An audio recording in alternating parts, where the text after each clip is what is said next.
नवा बिहान जागो जागो रे मोर भैया। अंगना मारे बोलत है चिड़ैया, अंगना मारे बोलत है चिड़ैया। जम्मो श्रोता संगवारी मल्ला हमार नमस्कार। माँ महतारी हा ईश्वर के सृजनकर्ता के स्वरूप हरे। 9 महीना तक लइका ला कोख माँ राखथे। ये 9 महीना के समय में माँ हा गर्भ में पलैया शिशु के स्पंदन ला, प्रेम ला, धड़कन ला महसूस करथे। 9 महीना तक शिशु के विकास क्रम में जब माँ हा गर्भ में पलैया शिशु के देखभाल करथे त परिवार और समाज के घलो जिम्मेदारी बनथे कि गर्भवती माता के पोषण और स्वास्थ्य के ध्यान रखे जाए। पूरा गर्भकाल ला 3 ठन तिमाही में डॉक्टर मन हा बांटे है ताकि गर्भवती माता के स्वास्थ्य के उचित देखभाल करे जा सके। आज हमन पहली तिमाही 0 ले 3 महीना तक गर्भवती माता के देखभाल कैसे करे जाए ये संबंध में ज्यादा जानकारी प्राप्त करे बर स्टूडियो में आमंत्रित करे हन वरिष्ठ स्त्री रोग विशेषज्ञ डॉक्टर श्रीमती मीरा बघेल जिला। डॉक्टर मीरा जी नमस्कार। ये कार्यक्रम में आप मन के स्वागत है। नमस्कार। डॉक्टर मीरा जी, माँ बनना हा तो अपन आप में बहुत गर्व के बात हरे, पर होने वाला माता पिता ला एकर तैयारी कैसे करना चाहिए? बहुत अच्छा सवाल पूछे नेमी चंद जी। एकर बार मैं एक उदाहरण देना चाहूँ कि जैसे किसान है बीज बोए पहली या कोई भी पौधा रोपे पहली बीजा, माटी, खातू, पानी और सबे के जांच ला करथे, ओकर बाद ही बीजा बोते। लेकिन बच्चा पैदा करे बर हमन हा ज्यादा कुछ ध्यान नहीं देवन, सिर्फ शादी हो जाते और ओकर बाद बच्चा पैदा हो जाते। बच्चा के पैदा करे पर भी ये बहुत जरूरी है कि माँ हा संपूर्ण रूप से यानी कि शारीरिक रूप से, मानसिक रूप से, सामाजिक रूप से पूरी तरह से तैयार है कि नहीं है। और जब वो पूरी तरह से तैयार है, ओकर सही उम्र, जैसे अभी अभी आप मन बोले कि भारत नंबर 1 हो गए है जनसंख्या के मामला में, तो अब तो मैं सलाह दूं कि 24 से 25 साल के पहली बच्चा पैदा नहीं करना चाहिए। सही उम्र भी है जनसंख्या ला कम करे बर बहुत बड़े सहयोग देते हैं। तो जब तक के ये सब चीज सही न हुआ, महिला के पूरा जांच नहीं हुआ, तब तक के बच्चा पैदा नहीं करना चाहिए। अक्सर घर के बड़े सियान मन कही देते हैं कि हम तो कुछ जांच नहीं कराए रहे हैं और हमार तो लइका हो गए। लेकिन अब सभी चीज के सुविधा है। आप मन अभी अभी राष्ट्रीय प्रजनन एवं बाल स्वास्थ्य कार्यक्रम के अंतर्गत काका होते तेकर बारे में बताए हो, तो सरकार पूरा सुविधा देवत है। तो पूरा पहली मानसिक रूप से, शारीरिक रूप से भी तैयार होना जरूरी है और ओकर बाद ही बच्चा लाए तो एक स्वस्थ बच्चा गर्भ में आई। जैसे मानसिक रूप के अगर मैं बात करत हूँ तो मानसिक रूप से यानी एक तो बच्चा लाना है तैयार हुए, जैसे ओकर ऊपर कोई दबाव मत रहा है, कोई शैक्षणिक दबाव, आर्थिक दबाव, पारिवारिक दबाव, ककरो दबाव में आके बच्चा पैदा करना सही नहीं रहा है। वैसे ही शारीरिक रूप से ओकर खून पेशाब के पूरा जांच होना चाहिए, अंदरूनी कोई बीमारी तो नहीं है, एकर पूरा जांच होना चाहिए। और मैं तो ये भी सलाह दूं कि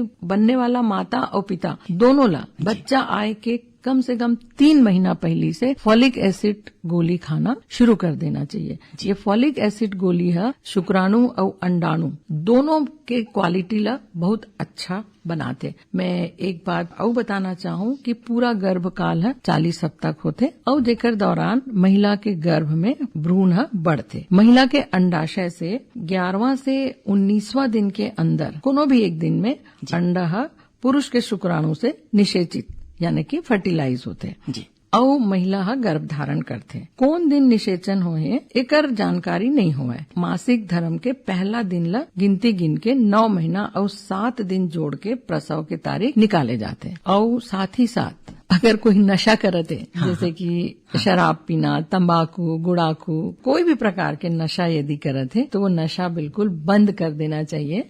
ये बच्चा के स्वास्थ्य पर बिल्कुल भी अच्छा नहीं होवे, है ना। और एकर से जिन अंडा शुक्राणु है ओकर क्वालिटी भी खराब होते। ऐसे बात नहीं है कि बच्चा यदि में कोई खराबी आवत है तो माँ की वजह से खराबी आवत है, ऐसे बात नहीं होवे। तो पुरुष मन ला ये पूरा ध्यान देना चाहिए कि हम यदि बच्चा पैदा करत हन तो कोनो प्रकार की नशा मत करन। बच्चा आए के तुरंत बाद डॉक्टर से या ANM दीदी से जांच जरूर कराना चाहिए।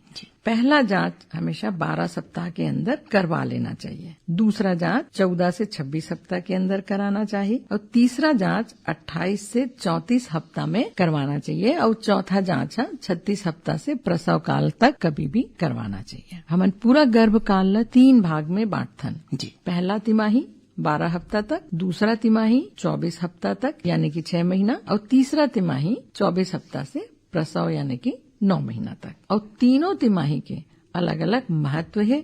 बिना डॉक्टर या नर्स दीदी से पूछे बगैर कोई भी दवाई नहीं लेना चाहिए। डॉक्टर मीरा जी, पहला तिमाही में का सावधानी बरतना चाहिए? गर्भवती माता ला का दिक्कत के सामना करना पड़ते है? पहला तिमाही है ना नेमी चंद जी, सबसे ज्यादा महत्वपूर्ण होते जी। खासकर जब पहली बार माँ बनते तो बहुत खुशी भी होते, लेकिन ये जिन हार्मोन से देकर चढ़ाव के कारण छोटे मोटे या कोनो ला बहुत बड़े बड़े समस्या भी आ जाते, जैसे उल्टी लगना, चक्कर लगना, भूख नहीं लगना, कब्ज लगना, मुंह में सिट्ठापन लगना, थोड़ा थोड़ा बुखार है का ऐसे लगना। और ये समस्या जब बढ़ जाते, जैसे बहुत ज्यादा उल्टी होते तो एकदम से पानी के कमी बहुत ज्यादा हो जाते। ऐसा स्थिति में डॉक्टर के पास तुरंत जाना चाहिए। और काबर की एकर कारण बेहोशी भी आ सकत है और पेशाब होना भी रुक सकत है। तो ये खतरा मोल ले पहली डॉक्टर से मिल लेना चाहिए। अब गर्भ ठहरे के बाद हमेशा कोशिश करना चाहिए कि ताजा और गर्म भोजन जिन घर के बने रहा है पौष्टिक भोजन लेना चाहिए। खाना थोड़ा थोड़ा खाना चाहिए और बार बार खाना चाहिए। रेशेदार सब्जी, फल ये सब खाए से कब्ज के शिकायत नहीं हुए। और पर्याप्त मात्रा में पानी पीना चाहिए। हमेशा हल्का व्यायाम जैसे कि पैदल चलना, तैरना ये सब करना चाहिए। और बहुत ज्यादा मात्रा में कॉफी या चाय नहीं लेना चाहिए। ये समय में कैलोरी ज्यादा हो जाए एकर ध्यान बिल्कुल नहीं देना चाहिए। भरपूर मात्रा में खाना चाहिए, काबर की जेन खाना माँ खाते वही खाना बच्चा मिलते। और जब अच्छा पौष्टिक खाना खाते तो बच्चा के बाढ़ अच्छा होते। ऐसा जगह में जहाँ एक्सरे हुआ थे तो ककरो संग जाते तो वहाँ जाना बिल्कुल अवॉइड करना चाहिए, नहीं जाना चाहिए। काबर की ये एक्सरे रेडिएशन बहुत खतरनाक होते हैं। बीड़ी सिगरेट यदि दूसरा व्यक्ति भी पियत है तो वहाँ से भी दूर रहना चाहिए, काबर की एकर असर भी बच्चा मन ला आते। जहाँ बहुत ज्यादा प्रदूषण है, शुद्ध हवा नहीं है, वहाँ भी जाए से बचना चाहिए। कई बार महिला मन ला पता ही नहीं चले कि गर्भ ठहर चुके हैं। और कई बार ऐसे रहते कि अभी तो बहुत छोटे हैं, अभी मैं नहीं बताऊं करके महिला मन छुपाते भी। ये डॉक्टर से या नर्स दीदी से बिल्कुल नहीं छुपाना है। काबर की फॉलिक एसिड के गोली शुरू के जो 3 महीना गर्भ पहले 3 महीना खातस थे तो अच्छा बात है, पर यदि नहीं खाए तो शुरू के जिन 80 दिन में जिन फॉलिक एसिड की गोली है वो खाना अत्यंत आवश्यक है। अगर वो नहीं खाई तो बच्चा मतलब बहुत सारा गंभीर समस्या हो सकत है। तो जैसे गर्भ ठहरे पता चलिस तो तुरंत सरकारी अस्पताल में अपन रजिस्ट्रेशन कराना चाहिए। वही टाइम हमार नर्स दीदी इंजेक्शन DT भी लगा देते पहला डोज, और 1 महीना के अंतराल में वो दूसरा खुराक इंजेक्शन भी लगा देते हैं। डॉक्टर मीरा जी, आप बतात रहे हो कि पहला तिमाही में कुछ जरूरी जांच और टीका वगैरह लगते, तो वो कौन कौन से जरूरी जांच और टीका है देकर बारे में बताओ। अगर अपन रजिस्ट्रेशन कराए के बाद वहीं पे तुरंत DT के इंजेक्शन लगा दिए जाते हैं। और वहाँ पे होकर ऊंचाई, वजन, पल्स रेट, ब्लड प्रेशर जांच, खून और पेशाब की जांच किए जाते। अगर ऊंचाई कम है तो ये भी अपन आप में एक जटिलता होते, जो नॉर्मल डिलीवरी की संभावना थोड़ा कम हो जाते, काबर की होकर रास्ता भी छोटे रहते है ना। वजन यदि 35 किलो से कम है या एकदम से 60-65 किलो से ज्यादा है तो ये भी अपन आप में एक खतरा है। तो वजन भी सही होना चाहिए। ब्लड प्रेशर नॉर्मल है कि नहीं ये देखना है। और ये सब चीज यदि है तो ये जटिलता में शामिल हो जाते हैं। ओकर बर विशेष सावधानी, विशेष जांच के जरूरत पड़ते हैं। वजन ले से एकदम पहला तिमाही में जब हम वजन लेथन तो एकर से पता चलते कि पूरा 9 महीना में कितना वजन बढ़े है। पूरा 9 महीना में 9 से 11 किलो वजन बढ़ना चाहिए। अच्छा। एकर से कम बढ़े है मतलब कि शिशु के विकास कम है, कमजोर है। और ज्यादा बढ़े है तो बहुत बड़े शिशु हो गए तो कहीं शुगर के बीमारी या ऐसे कुछ तो नहीं है, या 2 बच्चा तो नहीं है।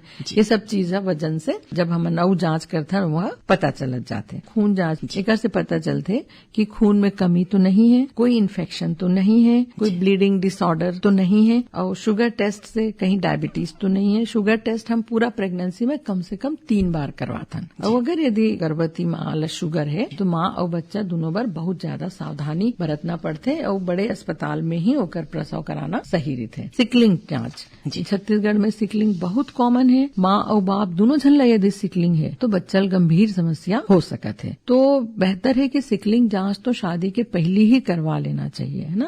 थायराइड टेस्ट भी गर्भ ठहरे के पहले ही करवा लेना चाहिए। खबर की यदि थायराइड बढ़े हुए है ना, TSH है यदि बढ़े हुए है और वो यदि दवाई नहीं खाते तो ये बच्चा के दिमागी स्थिति में बहुत बुरा प्रभाव डालते हैं। अब ब्लड ग्रुप नियम तो ये है कि ब्लड ग्रुप पढ़ाई करत ही पता रहना चाहिए। यदि माँ के ग्रुप ABO या AB नेगेटिव है और पिता के ग्रुप ABO या AB पॉजिटिव है तो पहला बच्चा में तो कोई दिक्कत नहीं आवे, लेकिन दूसरा बच्चा में चूंकि दोनों ब्लड नेगेटिव और पॉजिटिव मिल गए तो दूसरा बच्चा में गंभीर से गंभीर समस्या हो सकत है। बहुत ज्यादा ब्लड एक दूसरे से मिलने के बाद तो बच्चा के कई बार जिंदा बचना भी मुश्किल होता है दूसरा बच्चा के। तो एक बार पहली ही जांच करवा लेना चाहिए। एक इंजेक्शन 28 सप्ताह में NTD के लगाए जाते और दूसरा इंजेक्शन प्रसव के तुरंत बाद लगाए जाते हैं। वो कर से पूरा जिन कॉम्प्लिकेशन है वो खत्म हो जाते हैं। मलेरिया टेस्ट जिन मलेरिया क्षेत्र जहाँ मलेरिया कॉमन है वहाँ बहुत जरूरी है। मलेरिया के बारे में मैं यही बीच में एक बात बताना चाहूँ नेमीचंद जी कि मलेरिया मच्छर के कांटे से होते सभी पता है, लेकिन गर्भवती माता ला मलेरिया बहुत जल्दी होते। यदि वहाँ 5 जन महिला बैठे वो एक गर्भवती माता है तो मच्छर वो गर्भवती माता ला ही जाके काटती और मलेरिया भी वो गर्भवती माता ला ही होते। तो सावधानी बरतना चाहिए कि गर्भवती माता मच्छरदानी लगा के ही सोए। पहला जांच सोनोग्राफी के 11 से 13 हफ्ता में करवाना चाहिए। एक से पता चलते कि बच्चा ला डाउन सिंड्रोम तो नहीं है, कोई न्यूरल टिप डिफेक्ट तो नहीं है। कई बार बच्चा मन के सिर बहुत छोटे रहते या जिन बच्चा के स्पाइनल कॉर्ड है ओमा छोटे से गुब्बारा टाइप के निकले रहते, तो ये सब फॉलिक एसिड नहीं खाए के कारण ही होते। तो ये जांच है सोनोग्राफी से पता चल जाते। यदि बच्चा के सिर एकदम छोटे है तो बच्चा पैदा होने के बाद ओकर बचना बहुत मुश्किल रहते। यही वजह है कि जल्दी से जांच कराना जरूरी है और फॉलिक एसिड के गोली खाना जरूरी है। डॉक्टर मीरा जी, गर्भवती माता के संपूर्ण स्वास्थ्य और पोषण खातिर पति और परिवार के कैसन योगदान होना चाहिए? गर्भ के अंदर तो बच्चा पलत है वो माँ के अंदर है ना, लेकिन बाहरी वातावरण जिनमें बोले ना शारीरिक रूप, मानसिक रूप से और सामाजिक रूप से यानी कि तैयार होना चाहिए। तो एक बार पति के और परिवार के बहुत बड़े रोल है। गर्भवती माता के विशेष ध्यान रखना चाहिए, ओकर खुशी के विशेष ध्यान रखना चाहिए, ओकर खान पान पोषण आहार के विशेष ध्यान रखना चाहिए, ओकर आराम के पूरा ध्यान रखना चाहिए। सुबह से लेकर शाम तक काम करावे वो आराम नहीं मिली होला तो एकर से बच्चा के ग्रोथ है जिन ओकर बाढ़ है ओमा निश्चित रूप से कमियां ही बच्चा बहुत अच्छा ओकर विकास नहीं हुई। पति यदि धूम्रपान करत है या शराब पी के आए तो एकर पूरा प्रभाव बच्चा के ऊपर पड़ते।